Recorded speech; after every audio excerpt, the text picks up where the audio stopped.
Hi everyone, and welcome to our webinar today, a collaboration between APC and beautifully presented by our guest today from Study Gold Coast, Donna Naylor. Welcome. We hope you enjoy today's webinar about interviewing skills. If you have any questions along the way, please ask them in the Q&A section. And I'll hand over to you, Donna. Welcome. Hi, Rachel. Thanks so much for that. Welcome everybody. It's lovely to be here today with you. My name is Donna and I'm the Careers Outreach Officer with Study Gold Coast. So Study Gold Coast is a non-for-profit organisation, and we support students with, coming to the Gold Coast to study. How do you find employment while you're here? What support networks are available for you? And today I've come to join you to talk about interviewing skills and how do you prepare for an interview. So as Rachel mentioned, if you do have any questions throughout the session, please use the Q&A function, and we'll get to them as we go through today's session. So what I wanted to talk to you in today's session was really about what are the different types of interviews that you might come across. What do employers want in an employee? What sort of skills are they looking for? We'll also talk about how do you identify the job requirements and how do you make sure when it comes to interviewing that you're able to demonstrate you have the skills and the experience to match the requirements the employer is looking for. We'll also talk about how do you prepare for a job interview, what are the different types of interviewing questions you might come across, and how do you answer those questions. And then we'll just finish off with, part of the process when going for any job is really having the skills to be adaptable and resilient. Because if you've ever been for a job, you know that it can be quite time consuming, and how do you stay positive throughout that process. First of all, I just want to share with you the different types of interview that you may come across. The most obvious one is face-to-face, so one-on-one interview, so that's with yourself and somebody else. The other types of interviews you might come across are a panel interview. So this is where it would be you as the interviewee and then a number of panelists. They may be the hiring manager, there might be someone from human resources, it could be someone who else is a part of the team, and they might make up that panel interview as well. Another type of interview that's becoming more popular is the phone interview, so having generally an informal conversation over the phone initially. So that might be with someone from human resources. They might phone you for a brief phone interview. Another type of interview is digital or video interview. So I'm not sure if any of you have been for that type of interview before, but it's very different to the other interview styles. So a digital or video interview generally occurs when you're sent a link from the human resource department, generally asking you to click on a link, and when you open that link, there's a number of questions that you have to answer. You have to video and record yourself, and then generally your time for the time that you can answer that or answer your response to that question. They might give you 1 or 2 attempts, but then once you've done that, you then submit that. So that one's really coming down to, your personal presentation and also being prepared. I guess these webinars that we're doing are almost like what a digital interview would be like, where you're recording yourself and answering questions. So if you've been doing lots of webinars or Zoom calls, you might feel a bit more comfortable when it comes to doing a digital or video interview. Another type of interview is a group interview or a speed interview. These are also becoming more popular. You might even see these type of interviews in call centres, or when they're hiring a large number of candidates, you might be part of a process or a group assessment process. So this could be, for an hour, it could be half a day, it could be a full day. So a group interview is where you get invited in, and really you start being assessed as soon as you walk in that door. So you'll have staff from the organisation who will be assessing you throughout that group interview process. Now that process might also involve a number of activities that you and the other candidates have to do together. It might be an individual activity. You might have to give a presentation. You might have some activities you need to do. And it's really them seeing how do you interact with other people? What are your communication skills like? So there could be a number of skills they're assessing you in that group interview. So a speed interview is kind of similar like that as well. in that it's really about quick. So you might have a one-page document that has a little overview of your experience and qualifications. You then might be a table set up where there's the employer or the recruitment person, and you have maybe 4 or 5 minutes to have a really brief, short, speed interview. So they're the different types of interviews that you may come across. If you've got any comments about those type of interviews, please feel free to use the Q&A. But that's just to give you an overview of the type of interviews you may come across. Now, when it comes to interviews, it's really understanding what are employers looking for. So when it comes to preparing for an interview, it's understanding what do employers want. Now, 72% of employers are actually saying they're looking for what we call soft skills or transferable skills or employability skills. These are skills that you bring with you from your previous experience or your current experience. And they're the such things as digital literacy, creativity, problem solving, presentation skills, and communication and people skills. So 72% of employers are saying these skills are as important or more important than your technical skills and your qualifications. So really keep in mind that when you're going into an interview, understanding what are the skills that the employer is looking for, and then asking yourself, how do I demonstrate that I have those skills that the employer is looking for? So the next part we talk about is once you know what the skills your employer is looking for, but you might know, how do you find out? How do you know what the current employer for the job you're applying for, what are the skills they're looking for? So what we need to do is actually go back to the job description, go back to the position description and read that.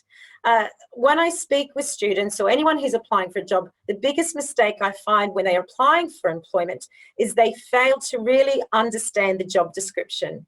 So the job description tells you what the employer wants.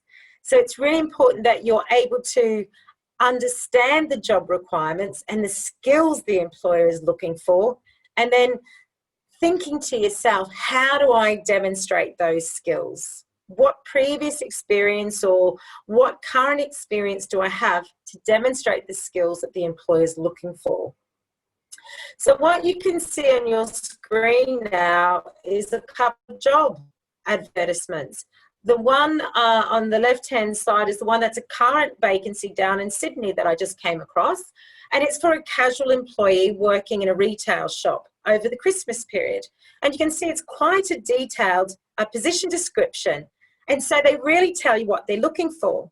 So the process that I'd suggest you go through when it comes to preparing for an interview is going back to the job description and looking at what are the skills or the requirements for the job. So if I just use my highlighter, we can actually go through and see what some of those are. So if we go over here, you can see that it's talking about you as a person. What are the requirements they're looking for? It's saying that you need to have 1 year's experience. So when it comes to preparing for your interview, you actually take those skills and requirements and flip them into a question, and it'll really help you prepare for a job interview. So if we look at that job description, it says 1 year experience. So when it comes to preparing, ask yourself, how do I demonstrate that I have 1 year retail experience? So if you get a question in an interview that says, so tell me, what have you been doing or what experience do you have that aligns with this job? So that could be a great question. So then you could ask yourself, okay, right, well, in my previous role, I have 4 years experience working in a cafe, or it could be working in a hospitality reception area. It could be anything where you had to have customer service, which is really what this job is asking about. So you could use that to answer that requirement. The other thing that you will look for is these attributes, telling you these are the attributes the person needs to have for this job. So again, you flip those into a question. How do I demonstrate the attributes they're looking for? So if I get a question in an interview that's talking about skills and attributes, I'm prepared. So if we look at this one here, it's some of the attributes they're looking for is someone who's mature, motivated, someone who is emotionally intelligent or resilient, someone who's innovative and trying to find new creative ways to do things, someone who's resourceful and has a winning mindset. So again, come back and think, well, how do I demonstrate that? What do I do outside of what I'm studying, or what skill experience do I bring with me if you come from another country to demonstrate those attributes? The other thing that you want to look for is they tell you about what's on offer. So again, that will help inform how you can prepare for the interview. And that's the real key, is trying to match what the job is asking for and then thinking to yourself, how do I demonstrate those skills? So if we look at the job on the other side, this one's looking for a motorcycle technician. It's for an apprenticeship. So again, at the start of the job description tells you a little bit about the company, tells you where it's located, tells you what they're requiring. They're looking for someone for a 4-year apprenticeship. And then it tells you about what they're looking for, you will need. That is telling you what they want. So it's really important that you're able to think, well, how do I demonstrate those skills? So they're saying to you, you've got to have a passion for motorcycles. So a lot of people might be saying, well, how do I demonstrate that? But you might perhaps repair motorcycles as a hobby. That would be a great way to demonstrate your passion. You might be part of a motorcycle club. You know, there might be different ways to demonstrate your passion and interest in this industry and this job. They're asking that you have a strong attention to detail. How do you demonstrate that? It could be in a study that you do. You could be writing that, I'm currently studying a certificate in business management, for example, and part of that qualification is having a strong attention to detail when I'm writing my assignments. So if they ask you a question about attention to detail, you're starting to think, how do I demonstrate that? And what's the best example I have to show that? So the real key to preparing for an interview is understanding the job advertisement and understanding what the company is looking for. And then you just need to match it. You just need to demonstrate that you have those skills. Okay, so let's move on. So does anyone have any comments at this stage? Rach, has anyone put any comments in the Q&A about how do you understand the job advertisement before you start preparing for an interview? However, if anyone wants to add one there, I am monitoring it. Perfect. Thank you for that. So hopefully that makes sense so far. The real key, I always go back to the job ad before we even start preparing for a job or for preparing for an interview, because unless you understand what the job's asking, then you're going to find it really difficult to prepare for that interview. And the real key, as you're probably gaining, is that preparation is the key to a successful interview. So what sort of things can you do to prepare for the interview? First thing is that the interview starts as soon as you enter that building, or as soon as you turn on your video for a video interview. As soon as you answer the phone, the interview starts immediately. So there's a number of things that you need to be aware of. The first thing is professionalism. Okay, so what is professionalism? So professionalism is the way you conduct yourself. It really marks, you as a professional or as a professional person. And there's a number of things that you can be doing. And hopefully you're already aware of these, but it's just a bit of a reminder that particularly in the Australian employment sector, this is what employers are looking for when we talk about professionalism. They're wanting you to dress appropriately for the role you're applying for. So if you're applying for a client-facing position or a public-facing position, you're going to have to be really aware of the way you present yourself. What's your dress saying about yourself? Are you representing the brand that you're wanting to work for? So the way you dress is extremely important. So when it comes to finding clothing, we have a lot of charity shops in Australia where you can go and pick up professional clothing, trousers, suit jackets, skirts, collared shirts, those sort of things very affordably. So even if you're a student over here and you don't have a lot of income, you still need to dress professionally, and there are ways where you can do that on a budget. Next thing that employers are looking for when you go to an interview is that you have a firm handshake. Now, this can be a little daunting for some students, particularly if you come from another country where shaking hands isn't really culturally acceptable for you. So there are other things that you can do. What I've noticed when I've worked with other people who part of their culture isn't to shake hands, they might just put the hand across their shoulder when they go to meet somebody, and that indicates to the other person that you're not going to shake the hand, but it shows that you're polite. So just be mindful of the different cultural differences when it comes to greeting someone in an interview. So, for example, that firm handshake, and also the other thing is eye contact. So in Australia, employers are very big on eye contact. Again, that's going to be different for other cultures.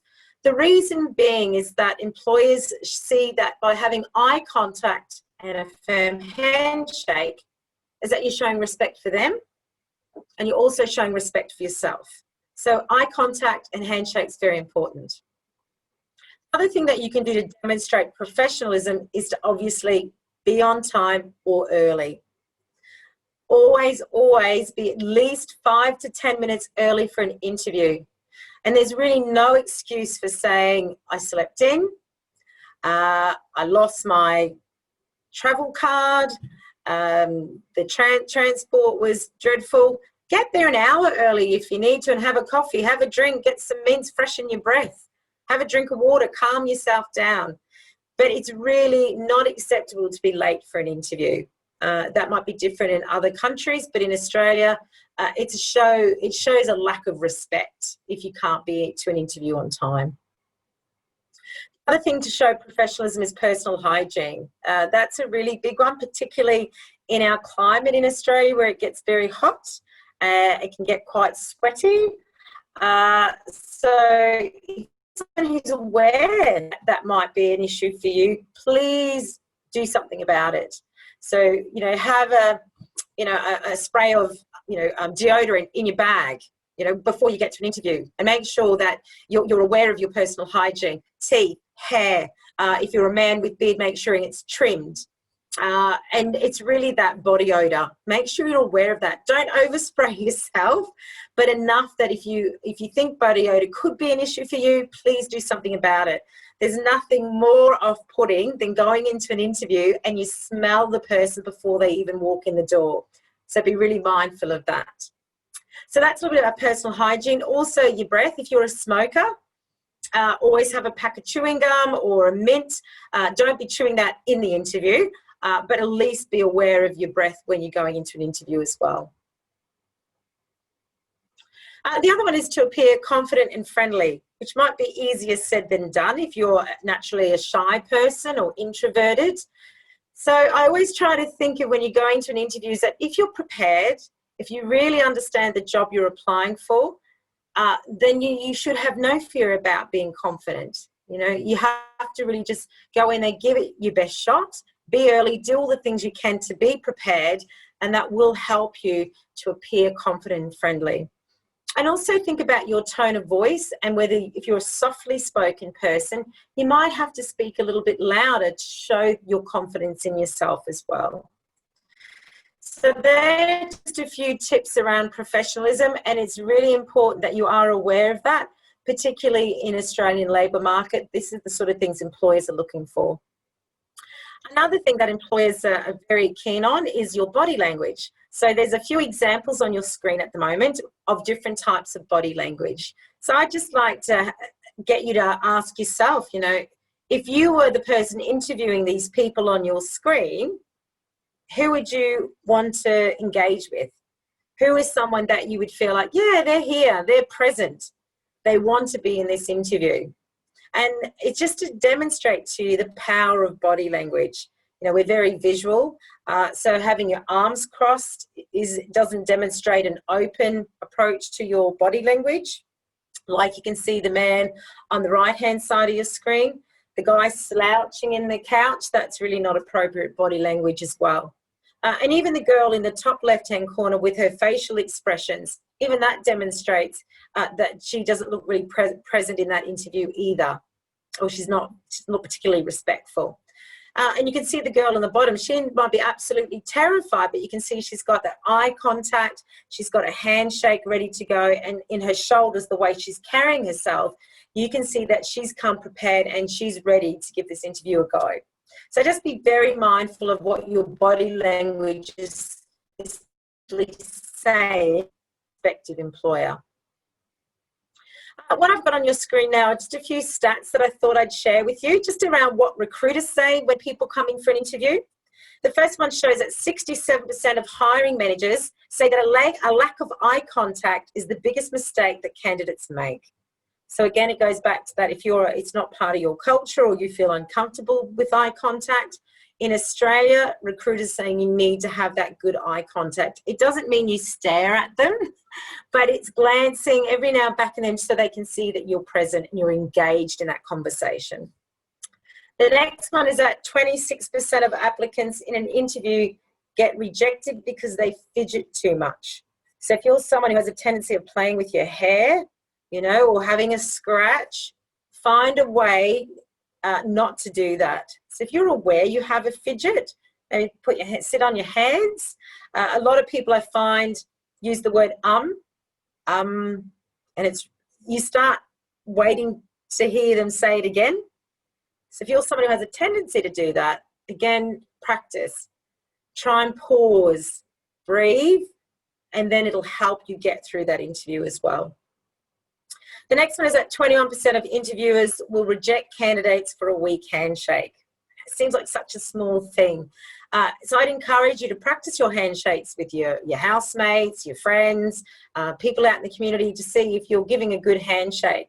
And there's some great little funny videos online that you can go watch around handshakes and business handshakes. And I'd encourage you to do that. Again, if shaking someone's hands is not a natural, not part of your culture, but it definitely makes an impression. And the last one is that 39% of interviewers are put off if a candidate fails to smile. Who would have thought failing to smile could actually turn someone off hiring you? So again, it's just, again, that by smiling, it shows that you're engaged, you're present, you're there, and you're enthusiastic for the interview. So I thought I'd just share some of those stats with you just to give you a bit of an insight into how powerful your body language is when it comes to giving that first impression in an interview. On the next slide, you can see there's just a few interview tips for you to consider. Some of them we've already covered, so practice and repeat. I always find just, you might feel uncomfortable practicing in front of her, but at least you can check your body language. You can see, if you're trying to have the eye contact, if you're able to sort of practice the questions that you think you might get. Obviously, we've talked about get ready and be early or on time. Try and stay calm. It's easier said than done, but you will all have your own strategies for the way that you do that. Breathing, meditation, and again, it comes down to that being prepared. Also, research the company. That's quite important, that you understand the people who you're going to be interviewed by. So if you're on LinkedIn, go and find them, go and connect with them, and then always follow up and say thank you afterwards. And following up after an interview is really important. I can't sort of stress that enough, whether it be via an email or whether it be via LinkedIn, or even a handwritten note. Some people still do that. But it really is just an opportunity to say, thank you so much for the opportunity to interview with you. I look forward to hearing from you with regards to progressing further. So yes, don't underestimate the power of just saying thank you. So they're just a few tips around how do you interview for tips when it comes to getting ready for an interview. What I wanted to spend the rest of the session on is really talking about the types of questions that you might get in an interview. And until I kind of learned this framework that I'm going to share with you, or the strategy that I suggest that you can use, I would always go into an interview so nervous and so stressed, even if I thought I'd prepared. And then once I learned this framework I'm going to share with you, it just changed the way I approached interviews. Because what I found is that it gave me the ability to be prepared. And so when I went into an interview, I almost could predict the questions I was going to be asked. And the reason I say that is because when it comes to interview questioning, remember the questions are going to be based on the job description, which is why I started off this session with understand the job, what are they looking for? Flip those job requirements or skills into questions. So then you're almost setting yourself up, or you can predict the type of questions you're going to get. If you see there's things about communication, the job description is talking about teamwork. If it's talking about problem solving, it's talking about customer service, you're pretty guaranteed they're going to ask you questions around those keywords or those skills. So just understanding that small detail around really understanding the job description and flipping those skills into questions will really help you prepare for that interview and the types of questions you might get.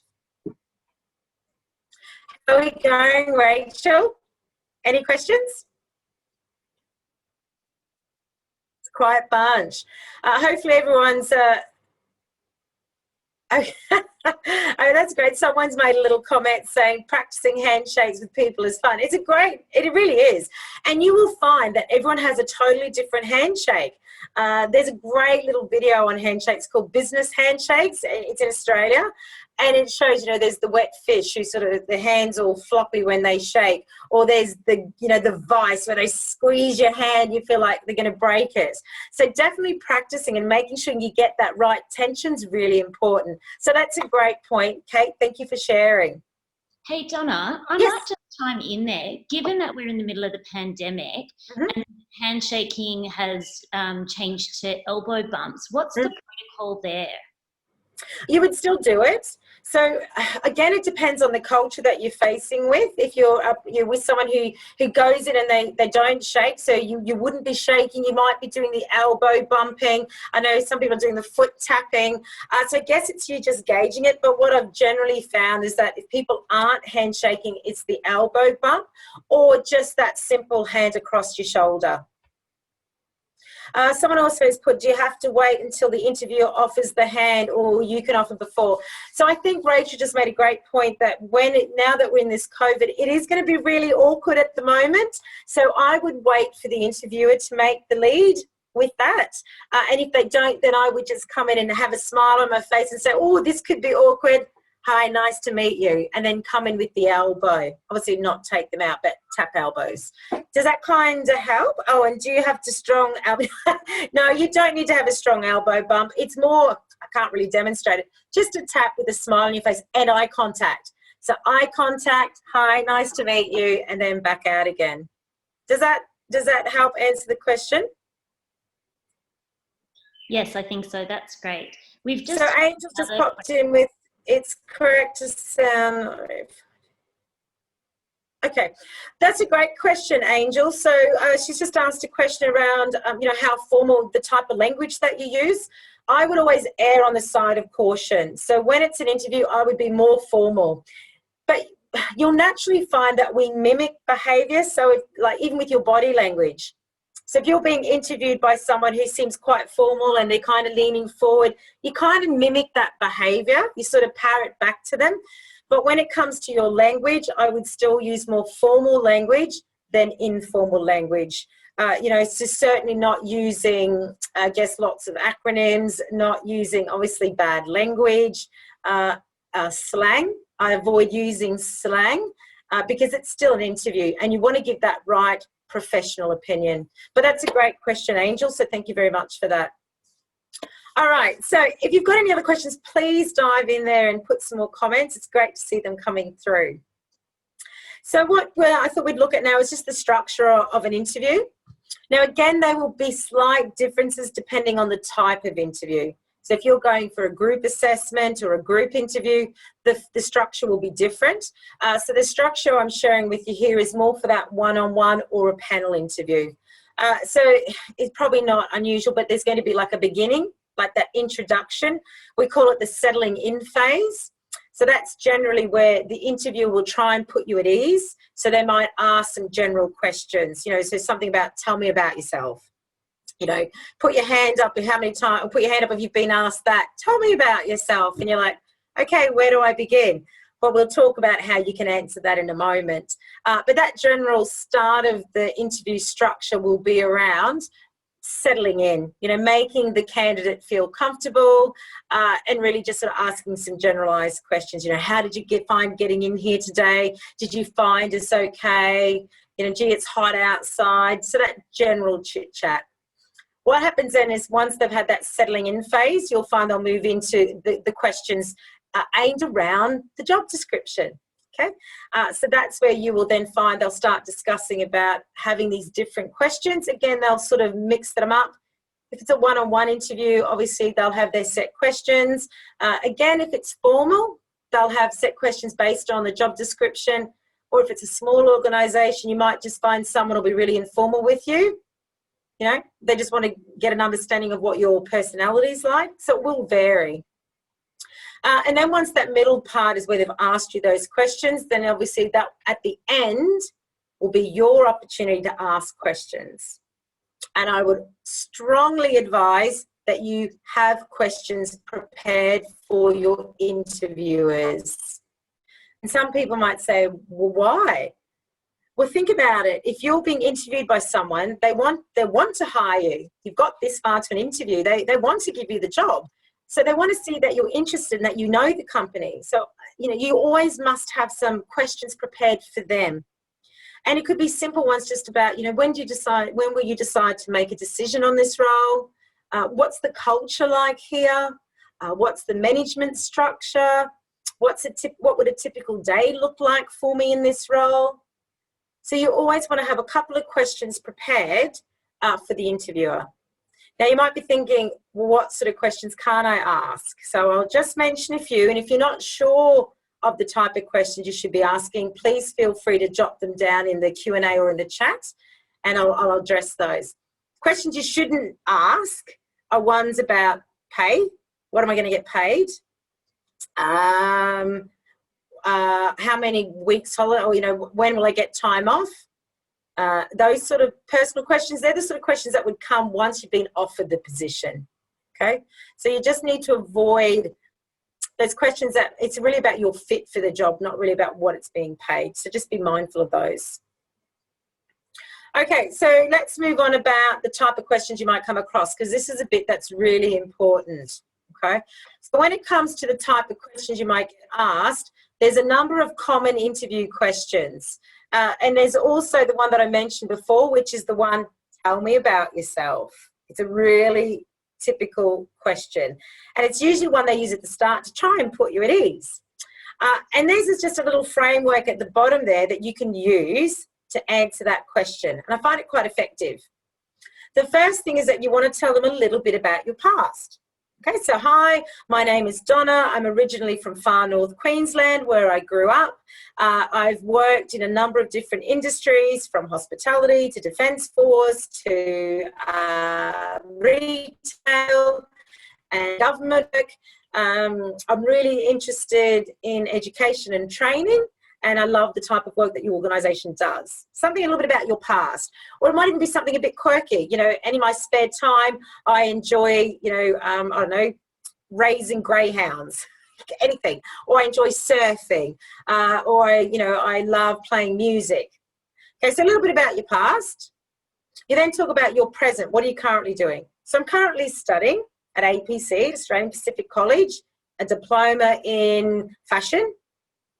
And in this course, I'm learning all the foundations around what it means to be a productive or a successful fashion designer, making this up. A little bit about what you're presently doing. What's your current situation? But it should be related to the job you're applying for. All right, so if you're applying for a retail position, so I'm currently studying, fashion design at APC, and I'm learning some great skills that I feel would be beneficial to this role. So you're always linking it back to the job. A little bit about what you're hoping to do in the future, a bit about your hopes and dreams. So I've been in Australia for the last 12 months. I'm really looking for an opportunity to gain more practical work experience. And I think this opportunity really aligns with my values, something like that. And then the last one would be something a little bit more around your interests as well. Okay, so it's kind of so they get a bit of a picture around your background, your work, your education, your experience, and then also a little bit about you as a person and what you do in your spare time. And you'll find that might actually help you connect with your interviewer as well. Because you'll find that when you write that in your resume, they'll go, oh, I see that you're part of a band on the weekend. What sort of music do you like? Okay, so it helps build that rapport with your interviewer as well. What I'm going to do now is show you a short video on some other typical or common questions you might come across. As I show this video, I'd like you to kind of think about, do I do this? If I go in an interview, would I use that type of answer? And we'll have a little chat about that at the end. And I'd love to hear your feedback around, oh, okay, I understand what she's talking about when it comes to, addressing those questions. It's only about 3 minutes long, so I'll just play that for you now. Let's turn that off.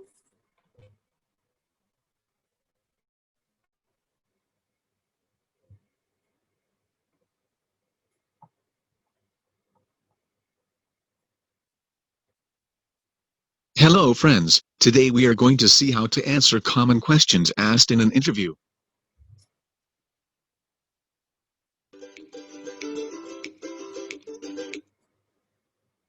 Oops, sorry about that. It's frozen for a second. Let me just get going for you again.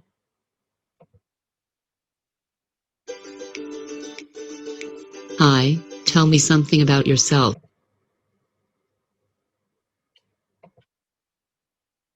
Hi, my name is James. I'm from XYZ. I have recently completed my graduation from ABC University. I don't have any work experience yet, but I'm willing to learn and work full-time with your company. I'm a kind of guy always wants to learn new things. I'm looking for a platform where I can explore myself and grow successfully within the organization. In my spare time, I like listening to music, watching movies and playing chess. What are your strengths? I'm honest, punctual and a good team player. I can easily get along with other team members to achieve a common organization goal. Also, I believe in planning and execution. What are your weaknesses? I can't say no if someone asks me for help with some work. I am a little bit emotional and I trust people easily. Where do you see yourself 5 years from now? I think I would like to be in a management position. Till then, I'd like to gain a practical experience and then eventually become a manager. I would like to share and also learn a lot of new things from my team members. Why should we hire you? I can prove to be a great asset to your company because I feel I possess the right qualities and skills required for this job. Let me just get. Okay, let me just get that back on.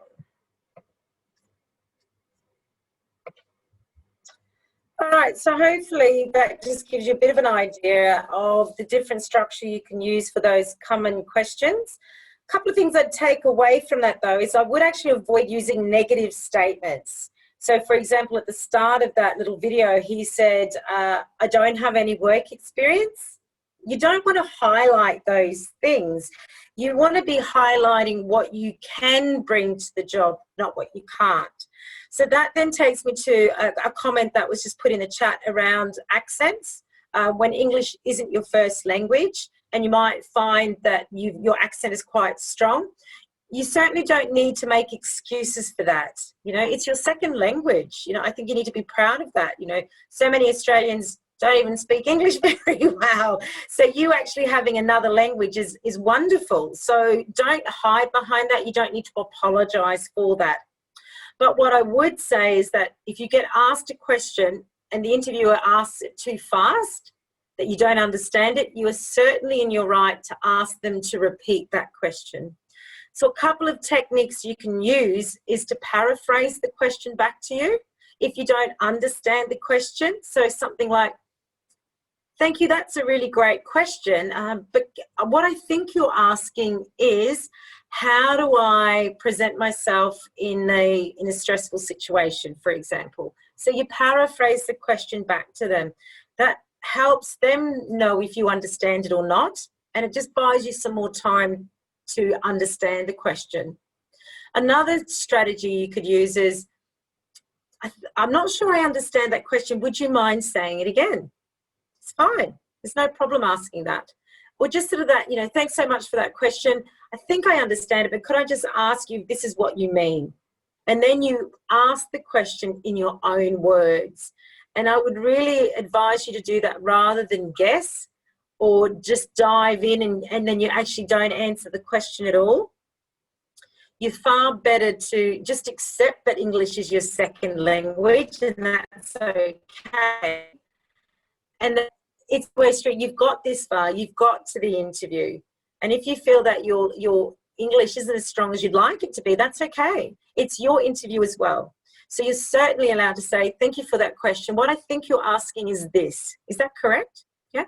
Or let me just understand if I'm understanding the question right. Or would you mind just saying that again? You could even have a pen and paper with you. I've done that numerous times. I've taken the job description, I've written down all the keywords and what I think the skills are that they're looking for. I've written down my examples as to how I would demonstrate that skill, so that even in an interview, if you get a question, you forget your example, you've got your notes so that you can go back to. So certainly have a pen and paper with you is fine. You can even write the question down while you're in the interview. That just helps calm your nerves and help you feel a bit more control of the situation. So hopefully that helps with that as well. The other thing I just wanted to comment on is the question where they said, tell me about your weakness. And he dived into, I'm trying to think what his response was now. He said, I'm very emotional. That's fine if that's his weakness, but what I'd suggest you do is actually come back as part of your answer with, how do you overcome that weakness? That's really important that you do that. So I wouldn't suggest going, oh, my weakness is that I can sometimes be really emotional. Okay, well, what do you do about that? Yeah, so try and think it that way. It might be my weakness at times is that I'm very attention to detail.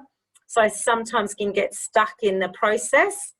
But because I'm aware of that weakness, what I do is I make sure I have a to-do list, so that I keep on task, so that I don't get stuck in something because of my attention to detail. So you see how I'm aware of my weakness, but I also have strategies to overcome that weakness. And that's what employers are looking for, not just that you know what your weakness is, but how do you manage it? What do you do? If you're overly emotional, what do you do? Okay, to overcome that. So you might say, okay, so I'm someone that I like to communicate. I always, I might find that sometimes I need to just listen to some music while I'm working to help me control my emotions, but try and have some sort of strategy when it comes to a particular weakness you might have. Because that sometimes can be a tricky question that people find difficult to answer. But, we all have weaknesses, and that's what employers are looking for. And that wouldn't be really appropriate either to go, oh, I don't have any weaknesses. I'm amazing. Because we all do. We all have weaknesses. But what they're wanting to see is that you know what it is. You're able to articulate how you overcome that, or what are your strategies. So hopefully that helps that as well. Any comments about that particular section around common interview questions?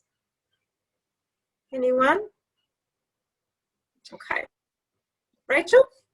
No, there's nothing in the chat or the question and answers at this point. Okay, great. Yes, because I think someone made a comment just about the accents, and hopefully I've addressed that now, so everyone feels okay that it's fine. It's your second language. I'd hate to go to some of your countries and try and speak your languages, so it's okay. It's just how you approach it with the employer, and just own it. Take your time. Practice as much as you can. All right, so what I wanted to get onto now is the really good stuff that I think is really useful when it comes to preparing for interview questions. And the next section is behavioural questions, okay? So behavioural or situational questions, they're called. So these are really typical, but these are ones that you can prepare for. So remember, we always go back to the job description. The job tells you what they're looking for. You then have to flip them into questions. How do I demonstrate that skill? So we're going to watch another little video now, and it's a behavioural question. And I'm going to give you a framework in a moment to help you understand when you're being asked a behavioural or a situational question and how you can prepare for those. But just to give you a bit of background, a behavioural question is really common these days, but a lot of people don't know how to answer them. A behavioural question is used So the employer can predict your future behavior.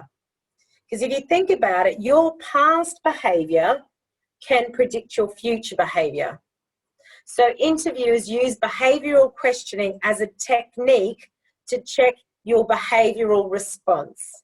So I'm going to show you a little video now and see if you can work out the framework they're using to answer a behavioural question.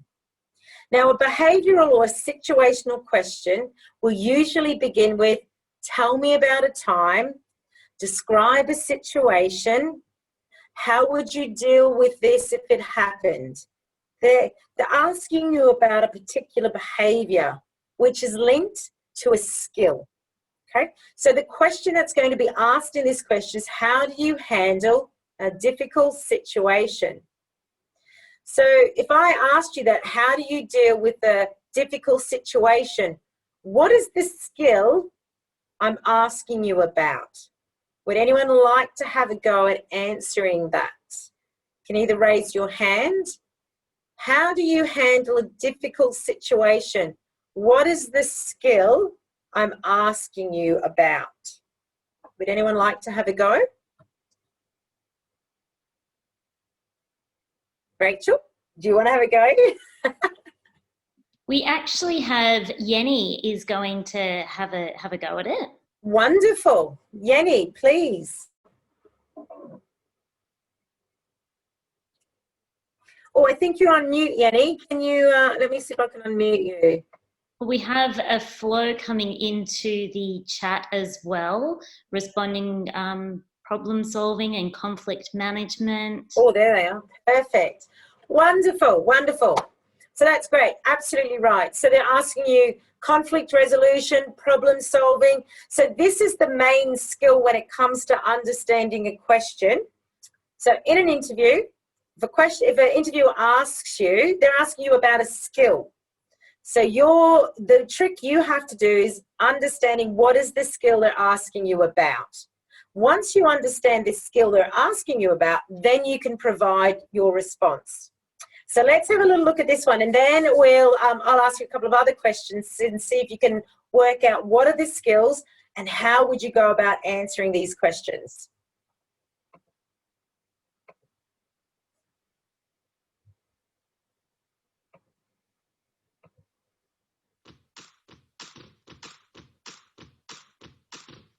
Employers like to ask the question, tell me about a difficult situation, conflict, or challenge you faced in the workplace.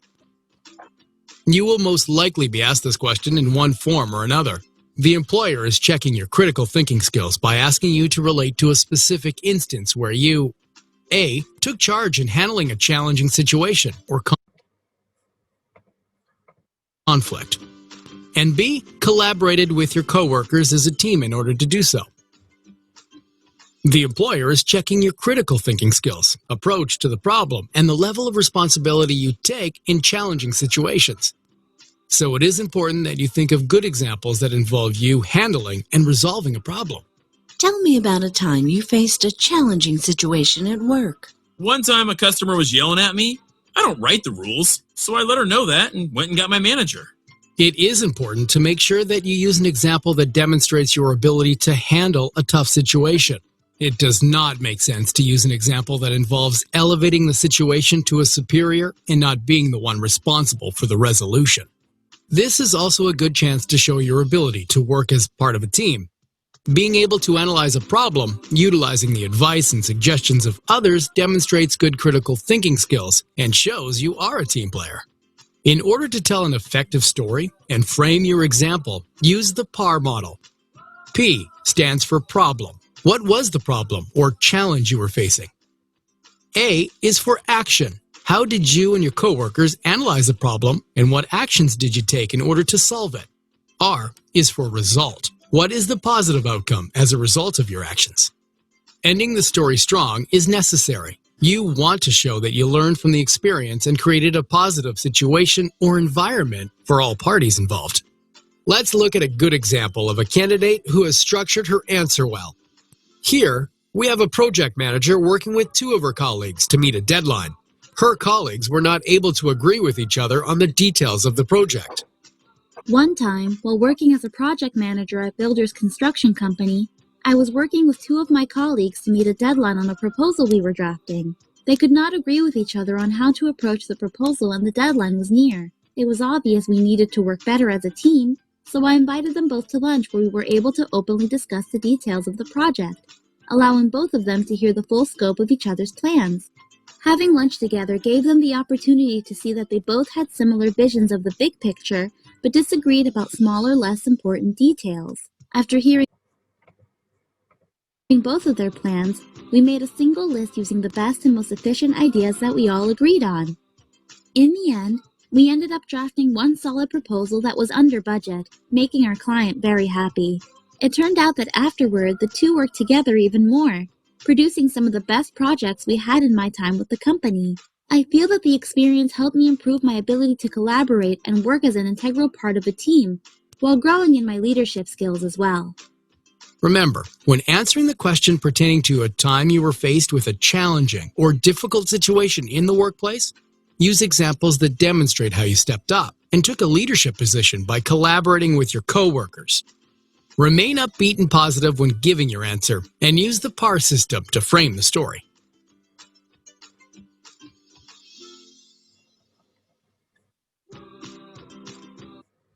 Okay. So hopefully that gave you a bit of an insight. It was quite a detailed response, but that's what employers are looking for.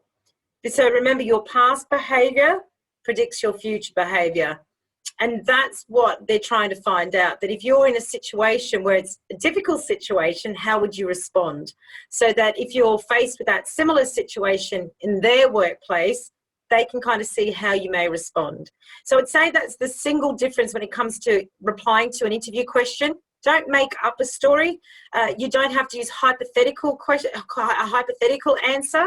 A lot of people might go, well, if I was in a difficult situation, I would do this. That's not what they're asking for. They're asking for you to give them an example of when you were faced with a difficult situation. So if you can remember this framework, it will help you when it comes to answering behavioural or situational type questions, because they're wanting you to give an actual example. They want you to tell them a story. And it's a really great skill and technique that you can learn. So as I said, when you go back to the job description, if you take those skills, I just copy and paste them into a Word document. I flip them into questions and think, well, how can I ask that as a behavioural question? Tell me about a time, describe a situation. That way you're then actually prepared.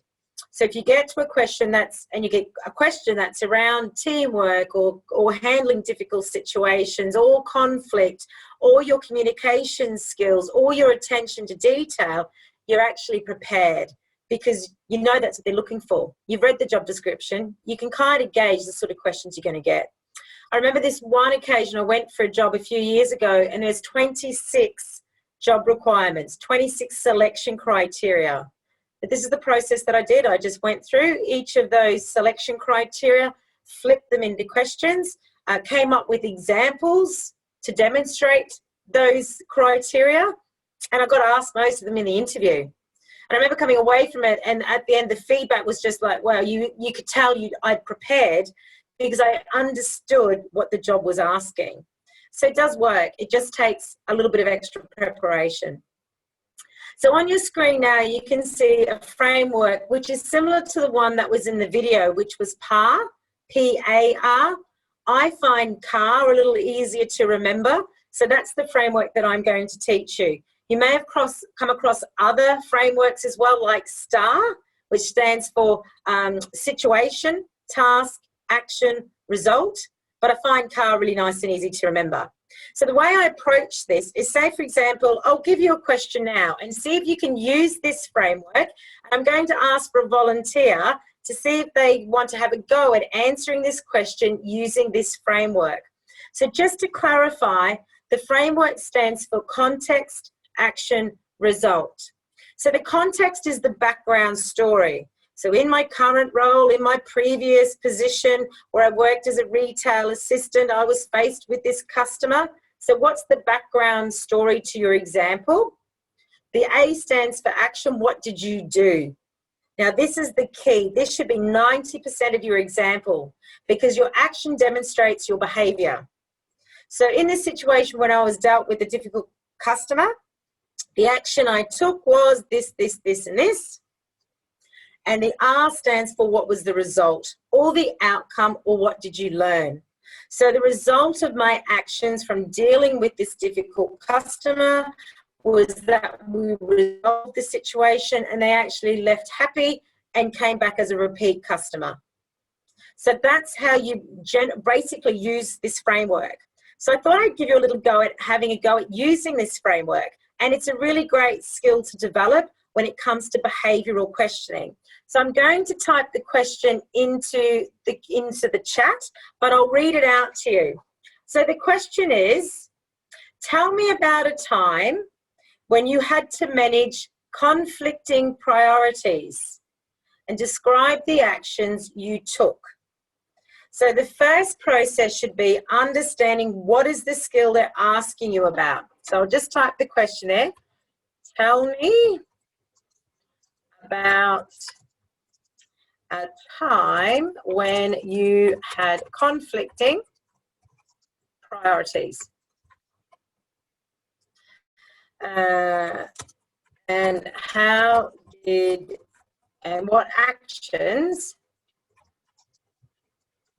did you take? So I'll just share that with you all. That's now in the chat. First of all, I'd like you to pop in the chat or raise your hand, whatever works for you, and tell me what is the skill or skills the question is asking.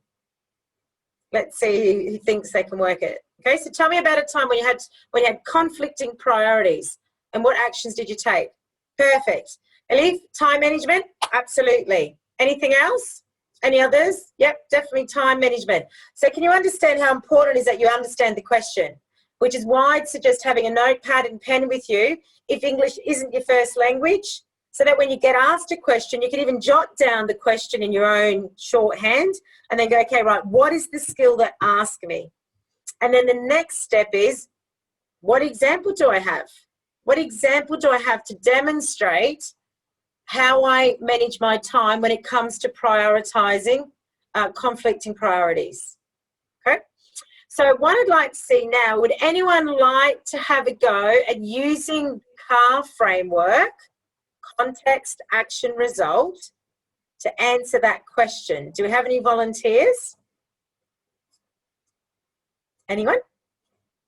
So I'll just give you a bit of time to think about whether you'd like to have a go at answering it. When it comes to providing your answer to these questions, just remember you're telling a story. It's your own story. You're just telling from your own experience, whether it be from paid work experience, from your study, from your volunteer work, from the community group you're involved in. It doesn't really matter where your example comes from, as long as it relates to the skill they're asking you about. Okay? So context is around what is the background story to your example? Because you think about it, any great story has a beginning, middle, and end. So what happened? What's the context? What happened? Next, what did you do? It's a great story. What did you do next? What's the action? What steps did you take? And then the last one is, what was the result? Or what was the outcome? Or what did you learn? So do we have any takers on someone who'd like to have a go at answering the question? How do you manage, tell me about a time you had to manage conflicting priorities? Any volunteers?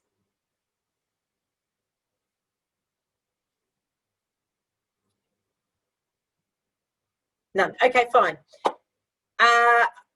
Shall I give you an example? So, yes, Rachel, do you want to have a go? No, you keep going. I know we're running out of time, so I'll just be really brief. So the example you might be, so context might be, in my current role as a careers outreach officer with Study Gold Coast, I, on a number of occasions, have conflicting priorities. Whether it's going to attend a presentation, whether I'm going out to meet a new client. And on this one occasion, my manager came to me and said, I need you to organise an event but I also need you to write a new presentation for a course we're delivering. And it needed to be done in a week.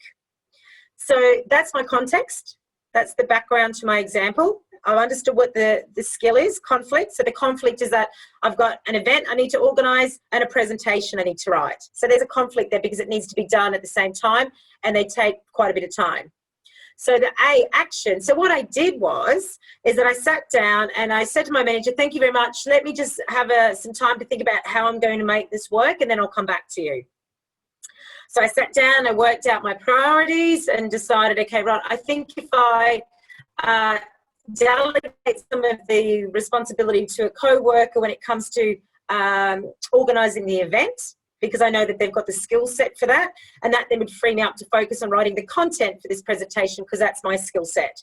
So then I went back to my manager and I said, what I've decided to do is this. I'm going to get my colleague to work on the event while I write the content for the presentation, and we'll have it to you by the end of the week. How does that sound? So that was my action.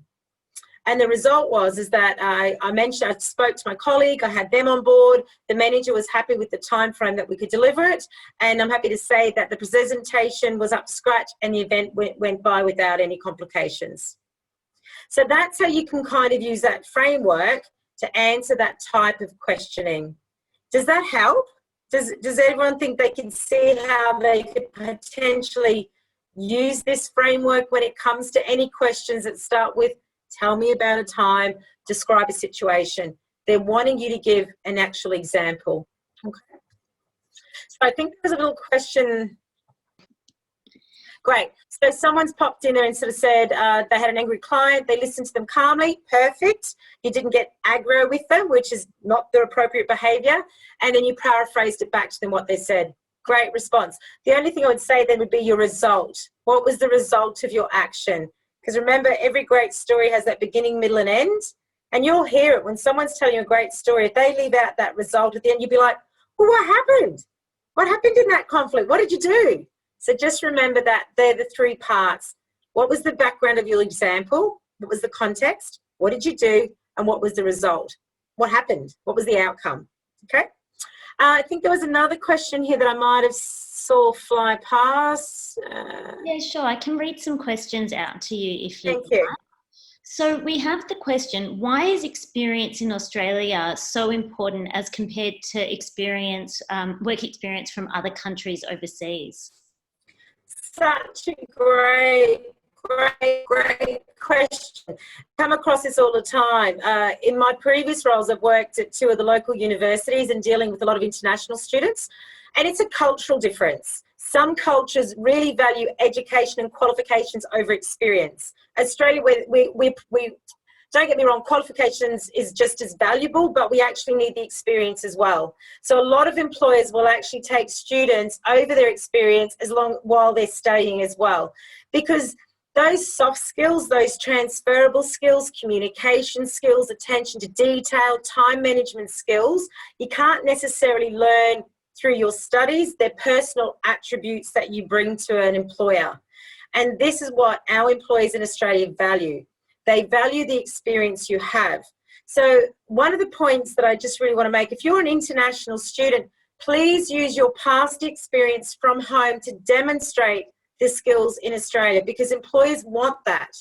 So you might even say, I've worked in McDonald's as a food a service, what's the word I'm looking for? A chef, or, you might make the food in McDonald's, but think about the skills you've demonstrated in that job. Time management, conflict resolution, communication skills, time management, and they're the skills employers are looking for.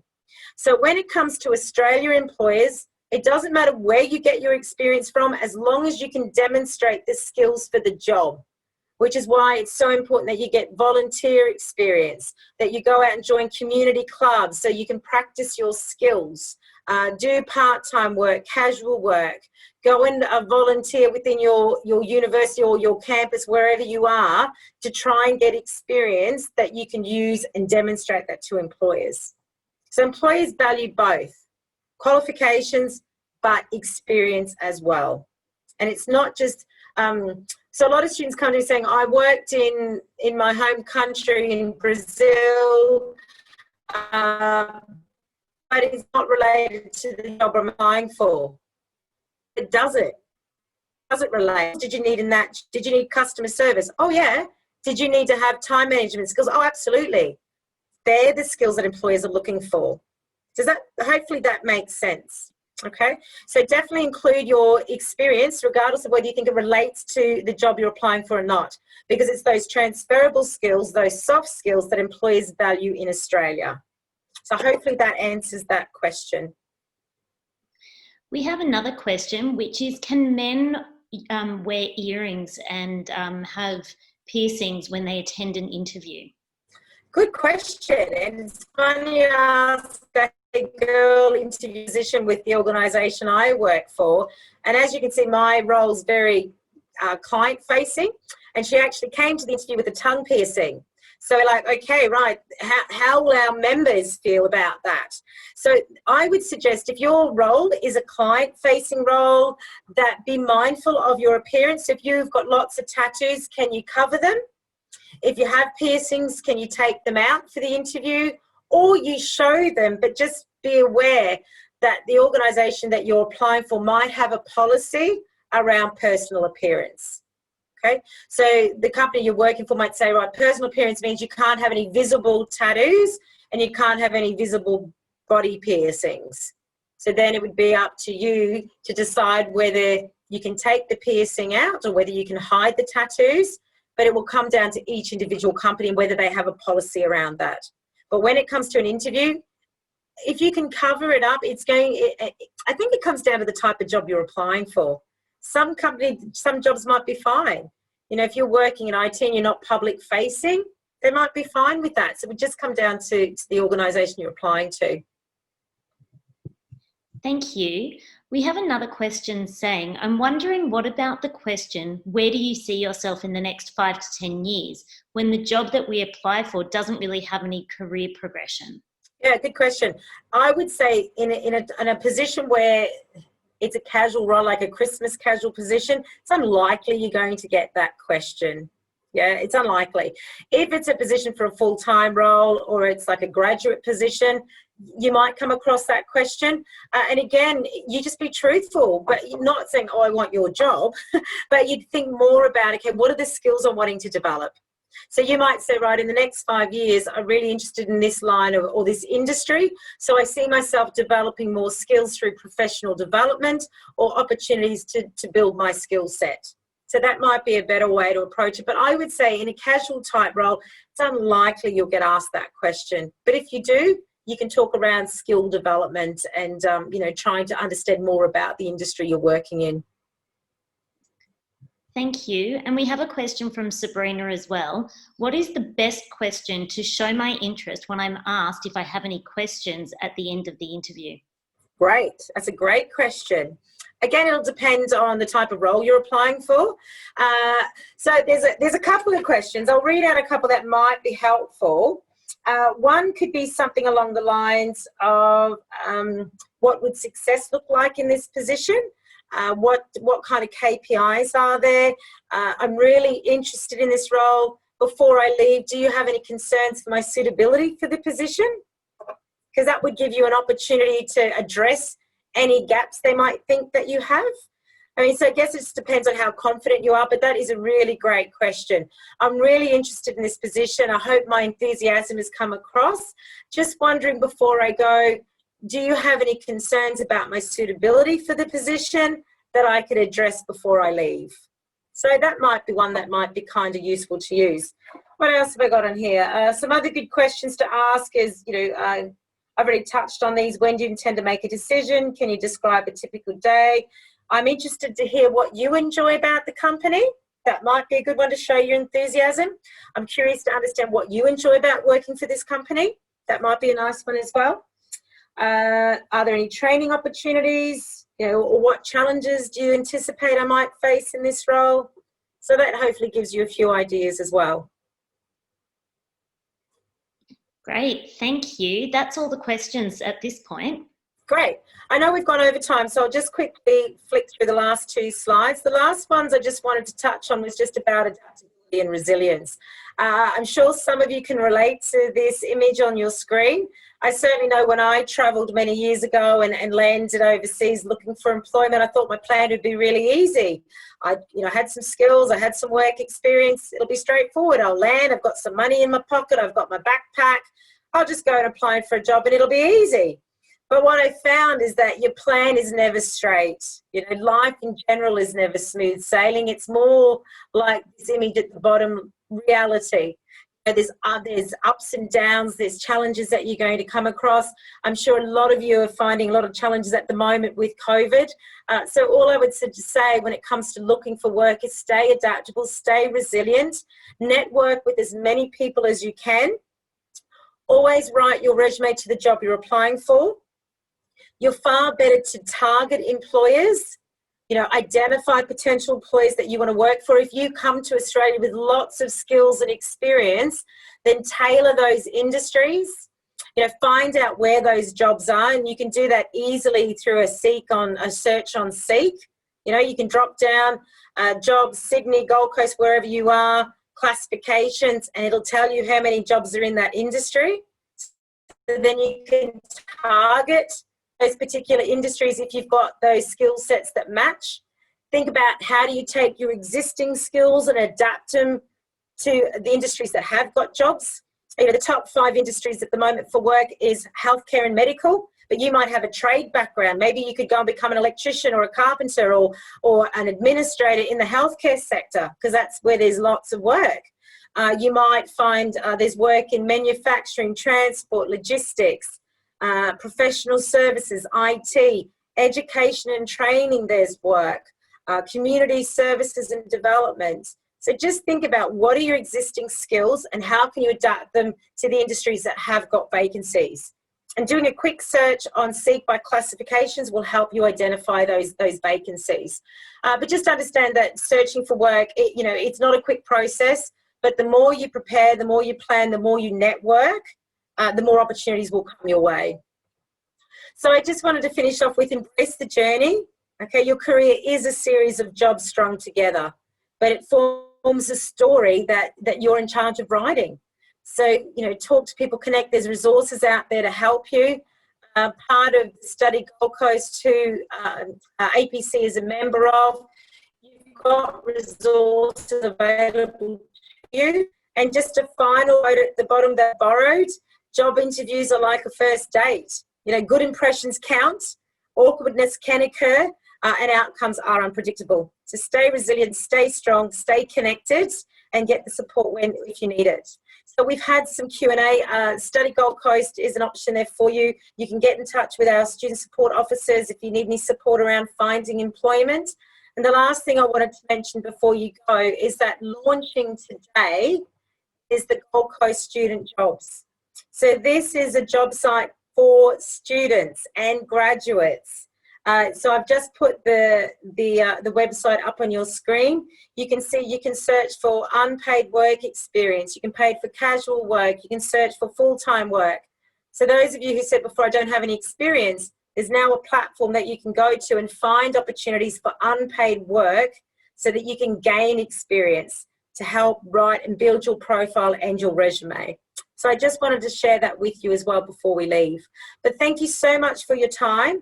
I hope you found today's content useful, and hopefully we'll see you at further webinars in the future. But stay strong, stay resilient and adaptable. Thank you very much.